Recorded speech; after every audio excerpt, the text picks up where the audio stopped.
Bismillahirrahmanirrahim. Assalamualaikum warahmatullahi wabarakatuh. Waalaikumsalam warahmatullahi wabarakatuh. Para pemirsa, sahabat live streaming Facebook Adi Maliki Prabu Muli.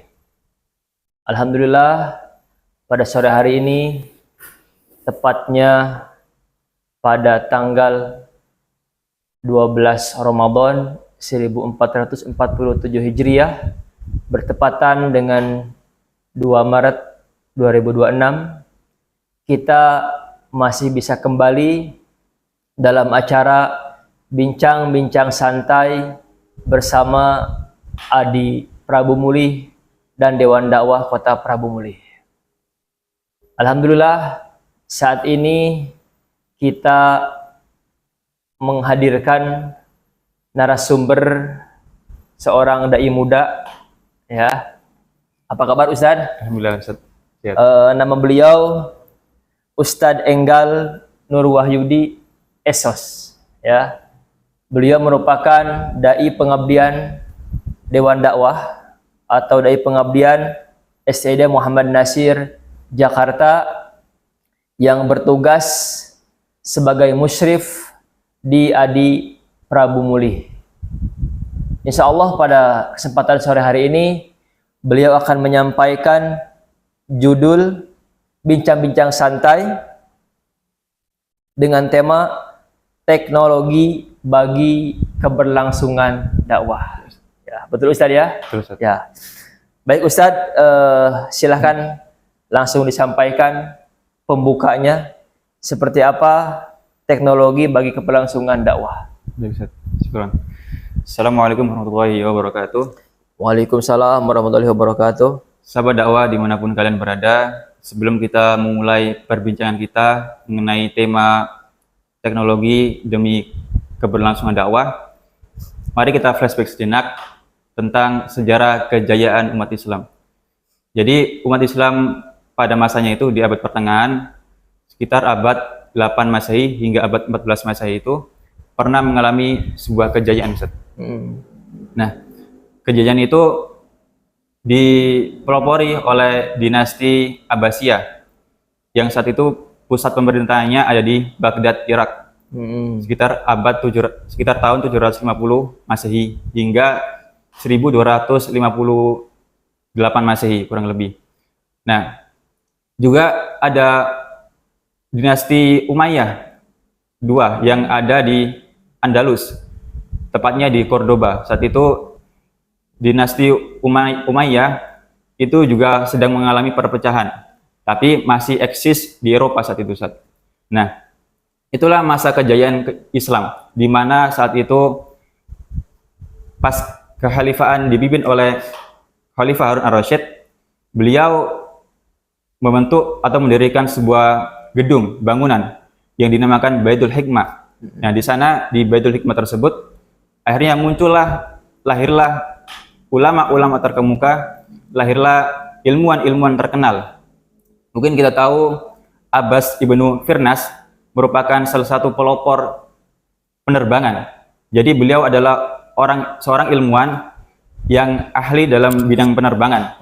Jadi bukan Welber bersaudara penemu pesawat terbang pertama, tapi Abbas ibnu Firnas bagaimana beliau itu merancang pesawat penerbangan pertama walaupun gagal.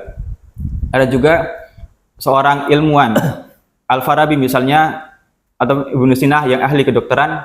Ada juga Al-Khwarizmi, ahli matematika. Beliau ahli astronomi tentang bintang-bintang ataupun benda-benda langit. Ada juga ilmuwan seperti Al-Haytami. Beliau ini merupakan seorang ahli optik. Kita tahu alat yang ada di depan kita, kamera, itu awalnya merupakan rancangan beliau dalam tanda kutip, karena memang optik ini berhubungan dengan ilmu fisika yang mana nantinya terkait ilmu pantulan-pantulan cahaya terhadap benda-benda nanti dikembangkan di dunia modern menjadi kamera. Nah, itu adalah merupakan sebuah kejayaan Islam. Nah, bahkan saat itu di abad pertengahan, terusnya di Eropa, Eropa ini mengalami masa-masa sulit, masa-masa kelam.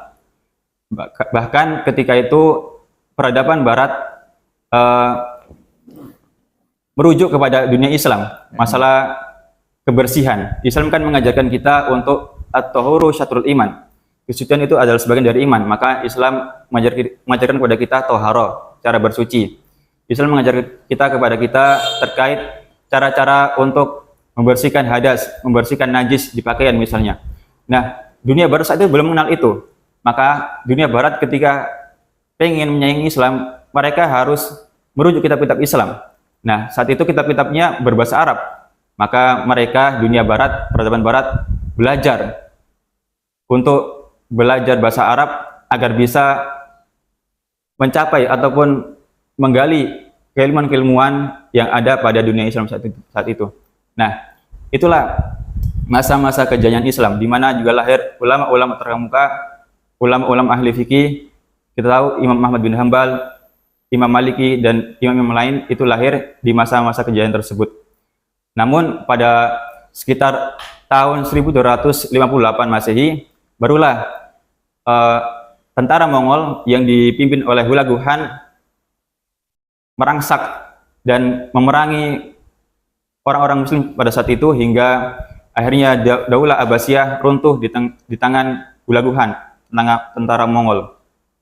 Tapi faktor-faktor tersebut juga dilatar belakangi oleh kebengisan ataupun keserakahan pemimpin-pemimpin pada saat itu, di mana maraknya kasus nepotisme, bagi-bagi kue jabatan dan lain sebagainya, dan itulah yang menyebabkan internal mereka runtuh pada masa Daulah Abbasiyah. Padahal pada saat itu Daulah Abbasiyah menjadi rujukan keilmuan di seluruh muka bumi ini. Karena apa? Kecanggihan teknologi. Nah, itu Islam pernah mengalami masa-masa indah di mana teknologi dan ilmu pengetahuan itu berkembang pesat. Dan kita tahu Allah Subhanahu wa taala pun berfirman di dalam Quran surat Ali Imran ayat 140, "Wa tilkal ayyamu nudawiluha bainan nas." Bahwasanya sesungguhnya masa kejayaan dan kemunduran itu dipergilirkan di tengah-tengah umat manusia. Lantas kita sekarang mundur. Kita sekarang maju di era zaman kita saat ini. Jadi teknologi itu, terkhusus media konvensional Ustadz, itu masuk di Indonesia sekitar tahun ke 1900 Masehi, awal-awal. Itu mulai muncul yang namanya media cetak seperti koran, majalah, dan majalah yang tertua, majalah Bobo, ya majalah anak-anak yang mungkin sampai saat ini masih eksis. Ada juga media konvensional seperti televisi, radio, yang pada awal-awal kemerdekaan pun itu radio RRI di setel untuk diperdengarkan ke seluruh masyarakat Indonesia bahwasanya Indonesia telah merdeka pada tanggal 17 Agustus 1945. Nah, itu awal-awal muncul pesatnya teknologi di Indonesia. Nah, baru pada kisaran tahun 1990-an awal itu muncul internet. Ya, internet yang mungkin nantinya UI juga menggagas internet tersebut di Indonesia. Nah, itulah perkembangan teknologi yang masif itu di Indonesia. Tapi ada data yang unik.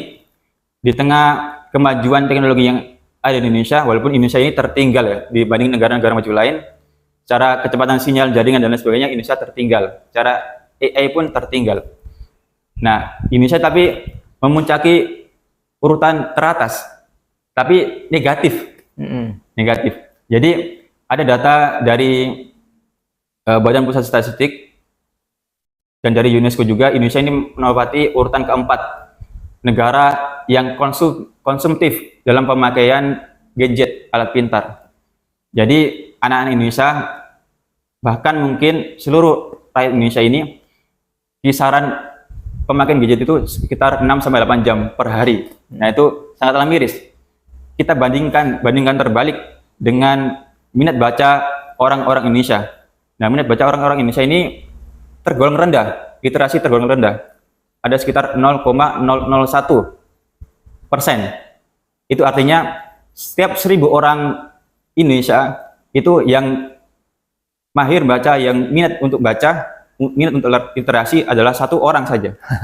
Baik, 1 orang saja Ustaz. Jadi sekitar mungkin kalau jumlah orang Indonesia ini sekitar 370 juta lebih orang, berarti kalau dikalkulasikan 370.000 orang Indonesia yang minat baca buku, sisanya main gadget semua.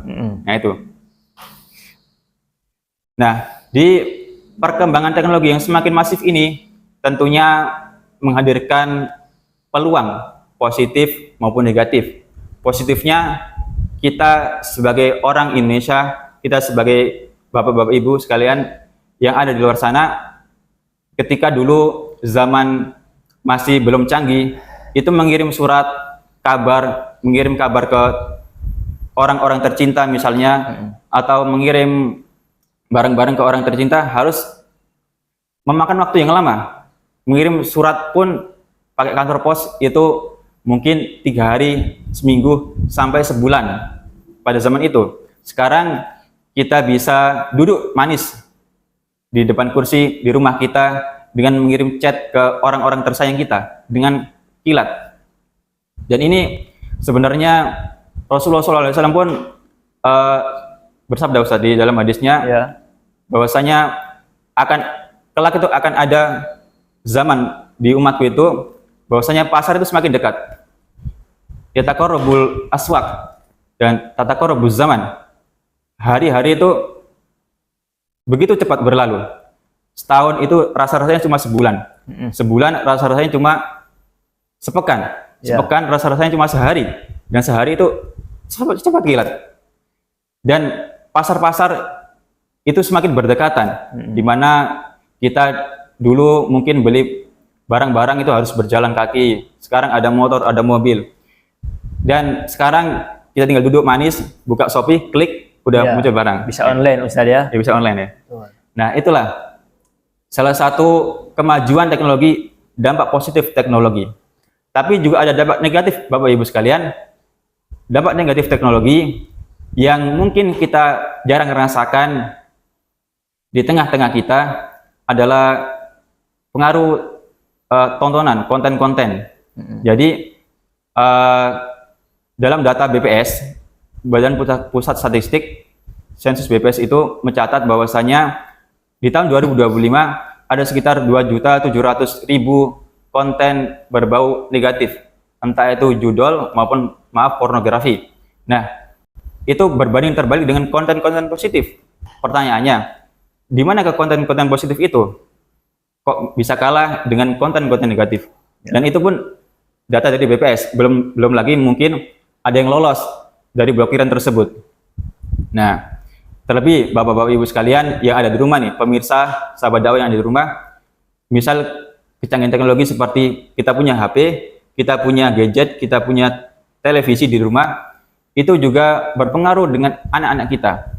Maka pentingnya sebagai seorang kepala keluarga, sebagai bapak-bapak atau orang tua yang ada di rumah maupun calon orang tua nantinya, yang ketika mengasuh anaknya memperhatikan tontonan-tontonan anaknya. Jangan sampai apa yang kita hadirkan kepada anak-anak kita itu walaupun kartun sekalipun, Ustadz, tapi jangan sampai berbau negatif. Jangan sampai mengajarkan anak kita kepada perkara-perkara yang dilarang.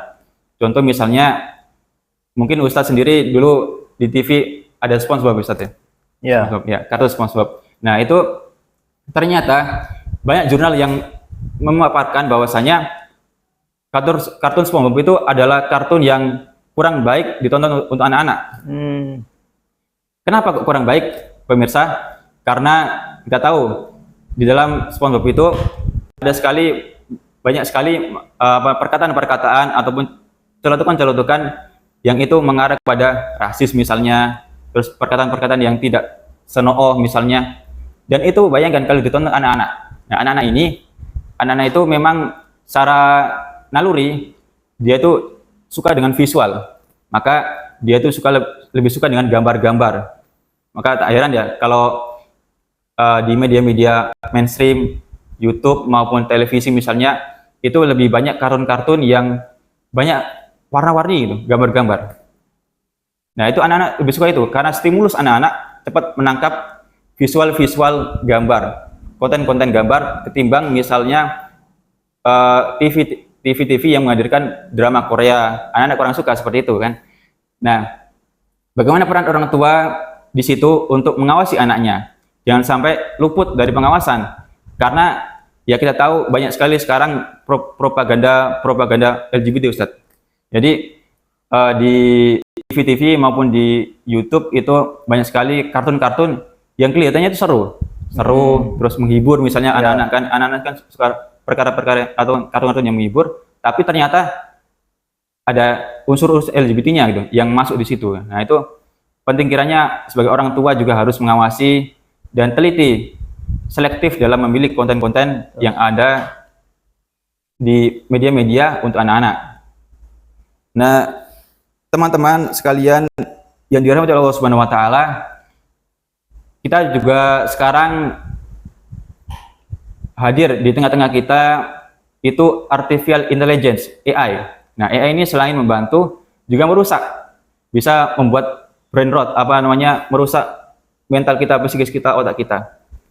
Terkadang kalau kita terlalu ketergantungan AI, maka kita akan malas mengasah otak kita untuk berpikir. Boleh kita misalnya AI untuk apapun, untuk membantu kita menyusun ide, silakan.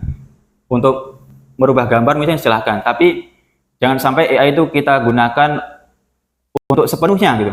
Kita rujuknya AI. Jadi kitab suci kita mungkin AI gitu. Jangan sampai gitu. Iya. Jangan sampai seperti itu ya teman-teman. Karena AI pun itu mesin yang perlu pendingin.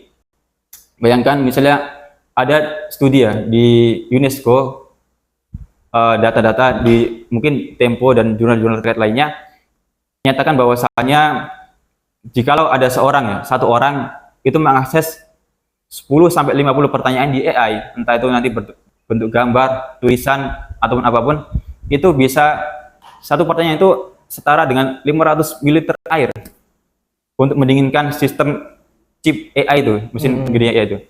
Apalagi misalnya jumlah populasi umat orang seluruh dunia ini, manusia seluruh dunia ini sekitar 7 miliar. Berapa ton air yang digunakan untuk mendinginkan sistem kinerja AI itu. Maka tugas kita sebagai manusia ini kan Allah Subhanahu wa taala kan menciptakan kita fi ahsani taqwim. Dengan sebaik-baik bentuk Allah Subhanahu wa taala menciptakan kita akal dan pikiran. Ya. Oleh karena itu ya apapun yang misalnya menjadi pertanyaan bagi kita, maka paling awal yang harus kita lakukan adalah mentadaburi Al-Qur'an dan As-Sunnah sebagai rujukan kita. Kita juga punya karya-karya tulis ulama misalnya, yaitu menjadi bahan rujukan kita, ataupun karya-karya tulis yang lain. Jangan sampai paling awal yang harus menjadi rujukan kita adalah AI ataupun apapun itu. Ya, itu semua hanya alat ataupun wasilah untuk mempermudah kita semua. Nah, teman-teman, itu lebih miris lagi. Misalnya ada data seperti ini, Ustaz. Datanya sekitar 53% sampai 70% umat Indonesia itu buta aksara Al-Qur'an. Nah, itu lebih miris lagi kan jadi kecanggihan teknologi ini yang semakin masif ini terkadang membuat kita lalai dalam kewajiban-kewajiban kita sebagai umat muslim. Kita kan wa ma khalaqtul jinna wal insa illa liya'budun. Dan Allah Subhanahu wa taala tidak menciptakan jin manusia kecuali untuk beribadah kepada Allah Subhanahu wa taala. Nah, oleh karena itu pentingnya kita sebagai seorang orang tua, bapak ibu di rumah misalnya, ataupun kita ini yang masih muda untuk selektif dalam memanfaatkan media sosial ataupun teknologi-teknologi. Karena kembali lagi sahabat yang ada di rumah, bahwasanya teknologi ini kalau kita nggak manfaatkan dengan baik, maka algoritma ataupun pencarian-pencarian yang ada di beranda-beranda kita itu isinya ya negatif-negatif semua. Nah, kalau nggak ada kita siapa lagi? Apalagi sebagai anak muda yang bisa memanfaatkan teknologi dengan baik, manfaatkan teknologi dengan baik. Kita share konten-konten yang bermanfaat dan lain sebagainya agar bisa menyaingi dan menghapus jejak-jejak konten-konten negatif agar tidak naik di permukaan. Yang naik di permukaan adalah konten-konten positif, konten-konten kita, dakwah dan lain sebagainya. Nah itu. Selanjutnya jamaah rahimani wa rahimakumullah, sahabat dakwah, pemirsa yang ada di rumah.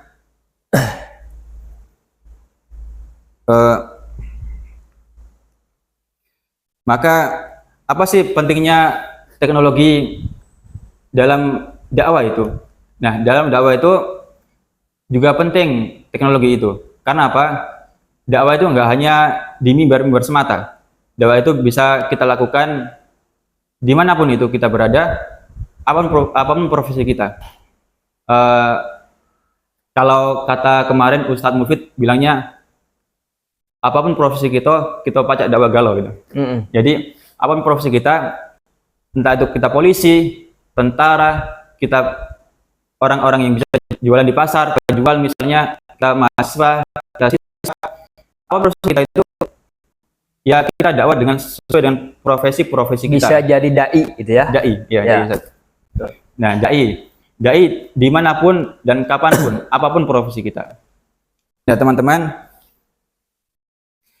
media bagi dakwah itu merupakan sebuah wasilah, sebuah alat. Jadi penting sebagai umat muslim juga kita memanfaatkan media, terlebih demi keberlangsungan dakwah. Kita tahu mungkin banyak sekali media-media yang dimiliki umat Islam, walaupun memang mungkin kelompok atau perorangan yang eksis di YouTube misalnya. Kita tahu mungkin Yuk Ngaji TV, media yang khusus anak-anak muda, ya, yang salah satu yang digarap oleh Ustadz Felix Xiao misalnya, ataupun misalnya kita tahu Cinta Quran Foundation, media yang digarap oleh Ustadz Fatih Karim, merupakan yayasan yang berlokasi di Bogor, itu yang mengarahnya ataupun strategi dakwahnya mengarah ke orang-orang tua, dan masih banyak media-media lain. Nah, itu bisa menjadi contoh atau rujukan kita. Oh, ternyata umat Islam ini mampu loh membuat suatu media yang bisa memikat orang-orang atau memikat generasi-generasi. Kan namanya dakwah itu perlu adanya segmentasi. Nggak bisa kita pukul rata, dakwah ini harus untuk orang ini harus cocok gitu. Nggak bisa, karena dakwah itu harus punya segmentasi. Kita dakwah kepada orang tua gimana caranya, kita dakwah kepada orang yang lebih muda gimana caranya, kita dakwah kepada orang yang berilmu gimana caranya, kita dakwah kepada orang yang mungkin ilmunya kurang gimana caranya. Itu segmentasi dalam berdakwah. Nah, selain itu media juga efisiensi waktu. Nah, tadi dakwah itu nggak harus dilakukan hanya di mimbar-mimbar semata, tapi kita lewat konten digital seperti ini bisa juga berdakwah. Nah, teman-teman sekalian, mungkin tantangan tadi tantangan bagi kita sebagai generasi muda, sebagai orang-orang yang ingin memperjuangkan konten-konten Islam, tentunya konten-konten negatif. Dan dalam mengarungi dunia media ini, kita juga harus selektif dalam menerima berita-berita. Karena dalam Al-Quran dijelaskan, ya ayyuhalladzina amanu, apa itu Ustaz yang terkait ayat dakwah itu? Yang mana Ustaz? Fatabayyanu. Idza ja'akum binaba'in fatabayyanu. Nah, ketika datang di dalam ayat itu jelaskan bahwasanya ketika datang orang fasik memberikan suatu berita, maka kita harus bertabayyun. Betul. Kita harus cek and cross check dulu. Kita harus teliti dulu. Apakah berita itu benar atau salah? Nah, ini penyakitnya biasanya ibu-ibu nih. Biasanya penyakitnya ibu-ibu, ketika ada informasi terkait apa misalnya, ibu-ibu itu cepat set gitu. Nah, misalnya ibu-ibu, contoh kasus misalnya ibu-ibu ketika di pasar misalnya ada berita, ada informasi bahwasanya ada baju diskon 100.000 dapat 4. Nah, ibu-ibu ini langsung murah nih, langsung informasikan atau sampaikan ke tetangga-tetangganya. Mbak, ada baju nih, baju lebaran, mumpung lebaran 100.000 dapat 4. Udah rame di grup keluarga, udah rame di grup ibu-ibu yang lain. Ternyata pas dicek lagi di pasar, ada lanjutannya ternyata. 100.000 dapat 4 syarat dan ketentuan berlaku. Syaratnya apa? Hanya untuk pelanggan tetap misalnya. Nah, itu pentingnya contoh kecil itu harus kita harus kita teliti lagi. Pentingnya kita dalam mengais suatu informasi, dalam menerima suatu informasi harus cek dulu kebenarannya. Karena sekarang tadi dengan kecanggihan teknologi AI itu semua itu bisa dimanipulasi. Ya. Apapun itu. Mungkin AI kayaknya sih nggak bisa mengaji, Ustaz. Itu bisa ya? Nggak bisa mungkin ya. Kurang pas ya bahasa Arabnya ya. Kurang pas bahasa Arabnya. Nah itu. Ustadz, mungkin ini cukup dulu Ustadz ya. Ya Ustaz. Jadi dari pemaparan materi tadi kita dapat mendapatkan informasi bahwa teknologi ini merupakan warisan warisan dari Daulah Abbasiyah yang sempat mengalami kejayaan. Namun kemudian Ustadz jelaskan tadi diadopsi oleh orang-orang barat, dipelajari bahkan dari literatur bahasa Arab untuk apa? Sebagai media propaganda. Untuk melancarkan misi-misi mereka ya, untuk menghancurkan Islam. Itu ya. Nah, barangkali perlu dijelaskan kepada pemirsa bahwasannya kita harus bijak ya dalam menggunakan media ini, bahwa teknologi ini seperti pisau bermata dua, Ustaz. Bisa digunakan buat kebaikan, bisa digunakan juga buat keburukan. Itu kan? Kalau kita tidak pandai memilih dan memilah, tentunya teknologi akan membunuh kita. Akan membunuh karakter kita. Tetapi kalau kita bisa memilih, memilah dan bijak di dalam menggunakan teknologi, tentu teknologi bisa menjadi wasilah ya. Terutama di dalam wasilah menyebarkan dakwah. Ya. Baik Ustadz, seperti apa sikap kita ya di dalam menyikapi teknologi yang bisa digunakan untuk kebaikan, di sisi lain bisa digunakan buat keburukan, agar kita bijak dan teknologi tidak membunuh kita gitu Ustaz. Mungkin sikap kita salah satunya adalah ini Ustaz. Kita dalam memanfaatkan teknologi itu, apalagi misalnya konten-konten dakwah kan, ini kan fokusnya mungkin ke konten dakwah. Kita harus pilih mana sih konten-konten dakwah yang kita minati gitu. Konten-konten dakwah yang misalnya jangan kita berfokus pada ustadz yang kondang, karena memang ustadz itu juga punya salah gitu. Tapi kita harus cek dulu apa sih konten-konten dakwah, isinya misalnya benar apa salah gitu. Apakah memang itu sesuai dengan tuntunan Al-Quran dan Sunnah.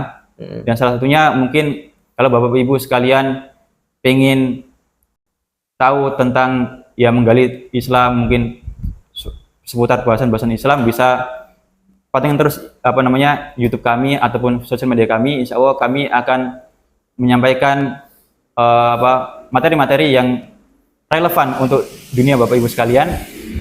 Tentunya gak hanya seputar Ramadan saja, tapi seputar mungkin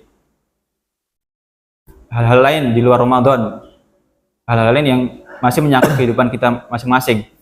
Nah itu, dan tentunya dalam menyikapi teknologi ini, kita sebagai orang muslim itu juga harus al-amru bil ma'ruf, berhisbah gitu. Ya. Hisbah dalam artian al-amru bil ma'ruf idza dhahara tarkahu. Kita yang mempunyai kapasitas untuk beramal ma'ruf gitu, menyampaikan atau menyuruh kepada yang ma'ruf apabila kemungkaran itu nyata terlihat. Dan juga kita harus juga wa nahyu anil munkar idza dhahara fi'lahu. Kita harus mencegah kepada kemungkaran itu ataupun hal-hal yang ma'ruf itu ditinggalkan gitu. Nah, itulah salah satu cara agar kita di lain sisi memanfaatkan teknologi itu dengan sebaik-baiknya. Antara lain yaitu tadi kita harus memilih mana konten-konten yang berbobot, mana konten-konten yang sekiranya bisa untuk panduan hidup kita. Terlebih lagi Bapak Ibu sekalian mungkin profesinya ataupun kesibukannya masing-masing berbeda. Ada yang bapak-bapak ibu ataupun pemirsa sekalian yang ada di rumah itu pekerja yang kiranya nggak bisa ikut kajian gitu, nggak bisa berlama-lama dalam menghadiri kajian. Bisanya cuma mendengarkan short-short ataupun video-video pendek di YouTube maupun di platform manapun di media sosial. Maka itu penting bagi konten kreator dakwah ataupun penggiat-penggiat dakwah agar bisa membuat video yang durasinya itu semenit misalnya, tapi langsung mengena kepada audiensnya. Itu PR bagi kita semua. Ya, baik Ustadz. Ini ada kaitannya dengan algoritma Ustadz ya. Mungkin kita tidak sadar media yang sering kita buka anggaplah Facebook. Ya, bagi orang yang pertama kali kenal dengan Facebook, itu dapat dipastikan ketika scroll itu pasti banyaklah konten-konten negatif daripada konten positif. Ya, dalam artian konten negatif itu sudah tersedia. Sedangkan konten positif perlu kita perlu kita usahakan dulu. Perlu kita cari dulu. Baru akan muncul di beranda kita. Jadi secara tidak sadar ya, kita sebagai para pengguna media massa itu tanpa kita cari, kita sudah disuguhkan dengan konten-konten yang negatif. Ya, barangkali seperti apa Ustadz tipsnya agar konten-konten yang ada di beranda kita itu khususnya di Facebook senantiasa tersedia konten-konten yang positif yang membawa kepada semangat, motivasi, edukasi dan dakwah Islam. Bukan konten-konten yang memang konten-konten sampah yang tidak ada guna dan faedahnya untuk kita. Kadang kita seringkali termakan oleh konten-konten yang tidak berguna untuk kita. Tetapi itu anehnya hadir dan muncul di beranda kita. Betul Ustaz ya? Ya. Seperti apa Ustaz tipsnya? Nah, kalau menurut saya nih Bapak Ibu sekalian, pemirsa yang di rumah, mungkin Bapak Ibu sekalian atau Ustaz memiliki pandangan yang berbeda dibanding saya.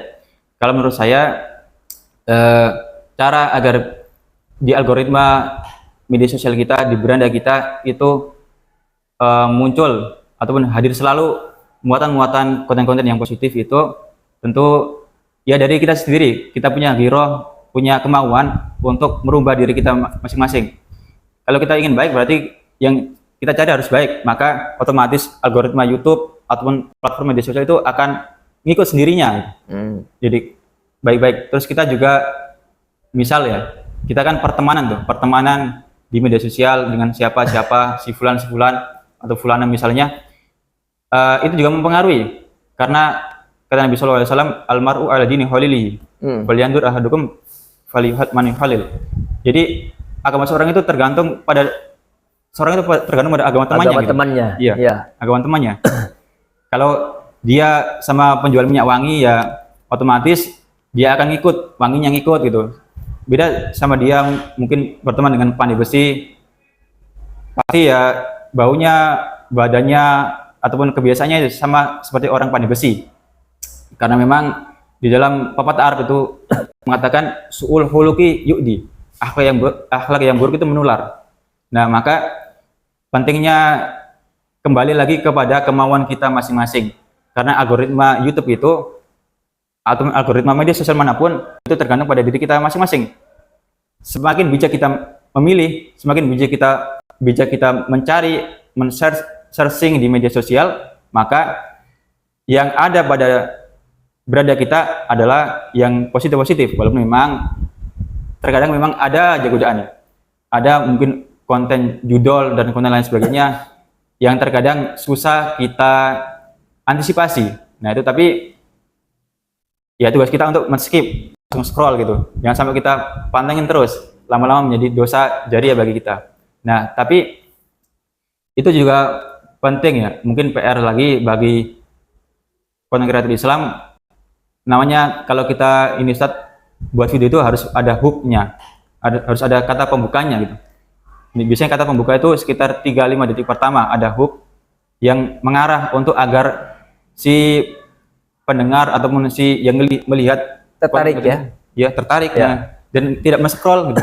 Ya. Terkadang kalau misalnya perkataan kita atau ucapan kita itu lama gitu, maka orang itu akan males lah, scroll lagi lah. Ya, gitu. scroll. Ya, betul. Dan misalnya orang itu nggak menarik karena memang hook itu meningkatkan engagement atau meningkatkan audiens. Semakin bagus hook itu ataupun kata pembuka itu, maka semakin banyak pun audiens yang akan menonton. Nah, hook ini bisa awalnya ini ada dua cara, ya, ini diawali dengan pertanyaan tentang problem misalnya ataupun pernyataan. Nah, itu mungkin. Ya. Jadi para pemirsa ya, kalau kita belum bisa membuat konten-konten yang positif, konten-konten dakwah, minimal kita tidak menonton konten-konten yang negatif. Ya. Maka itu dengan sendirinya insya Allah konten-konten yang positif, yang bagus ya, konten-konten edukasi, konten-konten dakwah, maka akan naik algoritmanya. Tetapi kalau kita terbiasa menonton konten-konten yang negatif, itu sama dengan kita menyumbang untuk menyebarkan ya, untuk menyebarkan konten-konten yang negatif itu. secara tidak sadar. Ya. Walaupun hanya sekedar nonton, gitu ya. Maka hati-hati dalam memilih media. Nah, dan sekarang anak-anak SD itu rata-rata Ustadz sudah memegang HP, rata-rata. Dan masih ada sebagian orang tua yang tidak tahu menahu, ya, apa yang ia tonton, apa yang ia gunakan dengan handphonenya, gitu kan? Sebab sekarang kadang-kadang anak-anak lebih pintar daripada orang tua di dalam menggunakan gadget ini. Itulah sebenarnya menjadi tantangan ya bagi para orang tua di dalam mendidik anak-anaknya. Akhirnya mereka bukan dididik oleh orang tua, tapi mereka dididik oleh HP. Bahkan mungkin bisa dipastikan di bulan Ramadan ini, kata Ustadz tadi, kitab sucinya bukan Al-Quran, tetapi apa? HP, ya, kitab sucinya. Nah, tapi memang secara penuh tidak bisa kita langsung lepaskan langsung mereka dari HP. Ya minimal kita sebagai orang tua bisa memilih dan memilah dan ada kontrol terhadap apa yang digunakan oleh anak-anak kita. Ya, sebab bagaimanapun juga teknologi ini ya, apa tadi Ustaz judulnya Ustaz? Teknologi bagi keberlangsungan dakwah. Nah, bagi keberlangsungan dakwah. Dakwah harus mampu menyentuh kepada generasi-generasi yang muda ini. Sekarang miris Ustaz, ya. Mungkin anak-anak kecil ini sudah mereka sudah ketagihan dengan main game online. Kemudian para remaja, para orang tua, mereka juga ketagihan dengan judol. Nah, ini bagaimana Ustadz peran dai ya dalam memanfaatkan media guna mengkanter hal-hal yang tadi. Nah, Ustadz, ini menarik Ustadz. Suatu pertanyaan mungkin dari yang ditanyakan oleh pemirsa juga. Kami dulu, ini sedikit cerita, kami dulu pernah meliti skripsi di salah satu masjid. Mungkin nanti pemirsa bisa searching, masjidnya namanya Better Youth Foundation, Better Youth di Surabaya. Nah, masjid ini masjid yang merangkul berbagai segmen anak muda. Ada yang dia tuh pecandu narkoba, ada yang dia itu pecandu berat game online. Di Surabaya ya? Di Surabaya, Ustaz. Masjid 1000 pemuda itu bukan? Bukan. Bukan. Masjidnya namanya Better Youth. Masjid pemuda baik. Pemuda baik. Ya. Masjidnya itu minimalis, Ustaz. Mungkin segini lah, seruangan ini. Tapi dia ini ramah anak muda karena apa? Mungkin anak muda sekarang ini kebanyakan, ya mungkin nggak semua juga, tapi tidak diberikan ruang untuk dia berkarya gitu.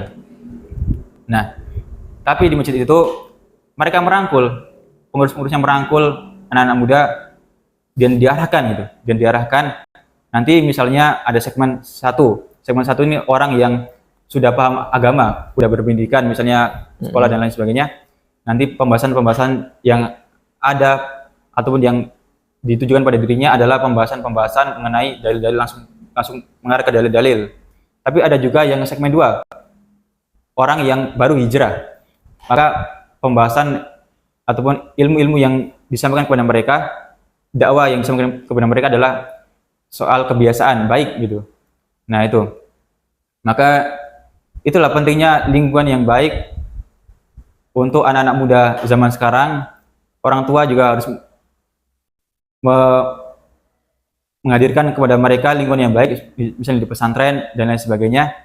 Dan memang perlu pengawasan orang tua untuk mengawasi anaknya dalam pemakaian gadget ini, walaupun memang terkadang orang tua itu nggak bisa mengawasi 24 jam karena kesibukan mereka dan lain sebagainya. Nah, di masjid ini ramah anak muda karena memang di sana itu anak-anak muda difasilitasi, diberikan misalnya olahraga memanah dan lain sebagainya yang bisa menghibur mereka. Bahkan ada yang dilatih multimedia dan lain sebagainya.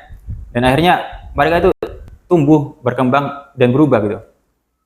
Maka yayasan ini memang yayasan yang mungkin cukup terkenal, tapi dengan lahan yang minimalis itu bisa merangkul berbagai segmentasi anak muda. Nah, itu Ustaz. Ya. Baik. Ustadz, sekarang ini kita dapat saksikan ya, ketika dakwah itu disampaikan secara offline, mungkin di berbagai tempat ada yang sedikit audiensnya saja. Berbeda dengan ketika dakwah disampaikan secara online. Ya, ini misalkan live. Yeah. Meskipun yang nonton baru 1-2 saja, ya. Tapi nanti bisa kita lihat itu viewernya banyak, bisa nyampai ratusan. Ya, artinya dakwah dengan teknologi ini bisa menembus ruang dan waktu. Nah itu ya, itu dari sisi keuntungannya. Ya, ada pertanyaan Ustadz, akankah mungkin terulang dakwah kita ini tanpa menggunakan teknologi di akhir zaman? Apakah tetap akan menggunakan teknologi dan semakin canggih? Ya. Nah ini saya juga kurang tahu, tapi memang akan tiba masanya di mana dakwah ini ataupun kita yang sekarang dihadirkan oleh kecanggihan teknologi akan punah gitu. Akan tiba masa juga nanti kita yang dulunya perang menggunakan nuklir, yang sekarang misalnya perang menggunakan nuklir dengan senjata canggih, maka akan tiba masanya kita akan perang menggunakan pedang dan alat-alat tradisional tempo dulu gitu. Dan itu maka perlunya i'dadul quwwah, mempersiapkan kekuatan bagi kita sebagai seorang muslim, karena memang Allah SWT mencintai muslim yang kuat dan Allah SWT tidak mencintai muslim yang lemah. Maka pasti akan tiba masanya nanti dakwah itu dilakukan secara offline lagi, di majelis-majelis atau mimbar-mimbar dakwah. Tapi tentu di kesempatan ini, mumpung kita masih berada di zaman di mana zaman canggih teknologi, kita memanfaatkan teknologi itu dengan baik untuk keberlangsungan dakwah Islam. Baik. Ya, baik para pemirsa, di saat teknologi sedang maju dan berkembang seperti sekarang, ini peluang buat kita. Peluang buat belajar Islam, peluang buat mencari teman yang baik, informasi yang baik, itu kan artinya peluang. Tetapi suatu saat kita pun harus siap dengan kehilangan teknologi. Jangan sampai kita merasakan nyaman dengan sesuatu yang bakal hancur. Ya, artinya apa? Kita juga dituntut kembali, ya. Mungkin orang sekarang sudah malas Ustadz ya, baca literasi langsung dari buku-buku langsung. Mereka lebih nyaman baca dari handphone. Nah, suatu saat ini akan kembali hilang. Maka kita harus mulai menumbuhkan kembali minat baca kita kepada buku-buku yang ada. Kemudian umat Islam juga jangan meninggalkan kitab sucinya, ya, Al-Quran. Sebab Al-Quran insya Allah sampai kapanpun akan ada. Allah yang akan menjaganya. Beda dengan teknologi ini, suatu saat bisa hancur. Apalagi ketika terjadi perang dunia misalkan, tentu akan hancur. Nah, artinya kita jangan terlalu nyaman dengan teknologi. Itu kadang sekarang teknologi membuat yang jauh menjadi dekat dan yang dekat menjadi jauh. Orang sekarang asik WA-an, ngobrol, chattingan dengan orang yang di luar kota sana. Sementara serumah ibu dengan anak, suami dengan istri, ya. Kemudian seorang anak dengan bapaknya tidak lagi ngobrol secara harmonis, ya. Mereka sibuk dengan HP-nya sendiri. Nah, berarti merupakan sebuah kendala, sebuah dampak negatif yang dirasakan oleh kita. Ya, oleh sebab itu, ya, meskipun kita saat ini merasakan teknologi yang semakin pesat, semakin canggih, tetapi kita juga harus senantiasa memperbaiki hubungan secara offline lah bahasanya, ya. Nah, itu. Jangan sampai kita mengutamakan yang online, tetapi kita meniadakan yang offline. Orang lebih senang mendengarkan kajian karena kemudahannya mendengarkan kajian Islam dari HP. Tapi dia tidak mau melangkahkan kakinya ke masjid untuk mendengarkan langsung pengajian di masjid. Padahal itu lebih utama, daripada mendengarkan kajian di handphone. Ya, baik Ustadz, alhamdulillah kita sudah melewati waktu sampai jam 5 ini. Kemudian terakhir Ustadz, silakan Ustadz closing statement terkait dengan materi ini. Jemaah, hari ini kita mungkin sebelum kita akhiri, kami dalam hal ini akan closing statement terkait materi ini. Jadi ada pepatah Jawa yang mengatakan Witing Trisno Jalaran Sawa Kulino, cinta itu tumbuh karena sebuah kebiasaan. Jadi marilah kita awali kebiasaan kita itu dengan kebiasaan yang baik di Ramadan ini. Terlebih lagi di Ramadan ini kita harus fastabiqul khairat, berlomba-lomba dalam kebaikan. Oleh karena itu, entah yang nonton ini adalah anak muda ataupun orang tua ataupun berbagai umur sekalipun, marilah kita awali kebiasaan itu dengan kebiasaan yang baik, dan di kebiasaan itu akan menimbulkan kita cinta akan kebiasaan dan akan mengakar pada diri kita, sehingga kita bersemangat untuk fastabiqul khairat, berlomba-lomba dalam kebaikan, terlebih lagi dalam mendakwahkan agama Islam ini. Itu Ustaz mungkin. Ya. Baik para pemirsa, alhamdulillah kita sudah mendengarkan pemaparan langsung dari Ustadz muda kita nih, Ustadz Enggar Nur Wahyudi. Beliau telah menyampaikan teknologi bagi keberlangsungan dakwah. Semoga bisa menjadi sumber ilmu untuk kita, agar kita semakin bijak di dalam menggunakan dan menyikapi kemajuan teknologi. Ya, waktu sudah menunjukkan pukul 5 sore. Kami ucapkan terima kasih kepada para pemirsa yang telah setia untuk turut menyaksikan siaran kami di Bincang-Bincang Santai Ramadan bareng Adi Maliki Prabu Muli. Jangan lupa besok tetap tonton, ya, bincang-bincang santai berikutnya. Insya Allah besok tanggal 13 Ramadan kita akan menghadirkan Ustadz Haji Hendra Jaya, ya.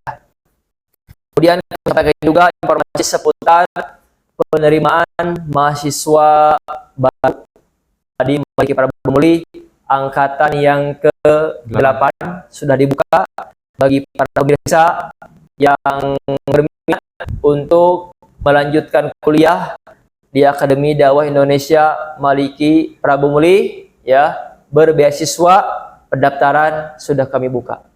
Silahkan boleh tanya-tanya langsung, baik di kolom komentar ataupun di pesan inbox Facebook, ya, atau menghubungi nomor admin yang ada di flyer penerimaan mahasiswa baru. Di samping itu juga Dewan Dakwah mempunyai pondok pesantren tahfiz Quran Dewan Dakwah Kota Prabu Muli, ya, untuk tingkat SMP, untuk para lulusan SDMI sederajat yang akan melanjutkan ke pondok pesantren boleh, ya, melanjutkan atau daftar ke PPTQ Dewan Dakwah Kota Prabu Muli. Tempatnya ada di Pangkul, di Jalan Pramuka, Dusun 4, Desa Pangkul, Kecamatan Cambai, Kota Prabu Muli, yang saat ini sudah dibuka pendaftarannya sampai bulan Juni. Ya. Samping itu juga Dewan Dakwah punya LTQ di Jalan Kerinci dan punya rumah Quran di Prabu Jaya. Bagi masyarakat sekitar Kota Prabu Muli yang ingin belajar ngaji atau mendaftarkan anak-anaknya untuk belajar ngaji, silahkan datangi lembaga-lembaga pendidikan kami, baik yang ada di Prabu Jaya ada rumah Quran, di Jalan Kerinci ada lembaga tahfiz Quran, di Pangkul ada pondok pesantren tahfiz Quran, dan di sini ya di kampus Adi Dewan Dakwah Kota Prabu Muli merupakan kampus pengkaderan untuk calon dai, untuk calon mubalig atau ulama yang siap dididik, dikader, dan disiapkan untuk bisa melanjutkan kuliah ke Sekolah Tinggi Ilmu Dakwah Muhammad Nasir Jakarta. Sekian, mohon maaf atas segala kesalahan ya. Saya sebagai host ataupun pembawa acara pada bincang-bincang santai sore hari ini mengucapkan terima kasih kepada para pemirsa yang telah turut menyaksikan program kami, dan kepada Ustadz Engga Nur Wahyudi Esos kami ucapkan jazakallahu khairan kasiran Ustadz. Semoga ilmunya bisa bermanfaat untuk kita dan para pemirsa. Sekian, wassalamualaikum warahmatullahi wabarakatuh. Waalaikumsalam warahmatullahi wabarakatuh.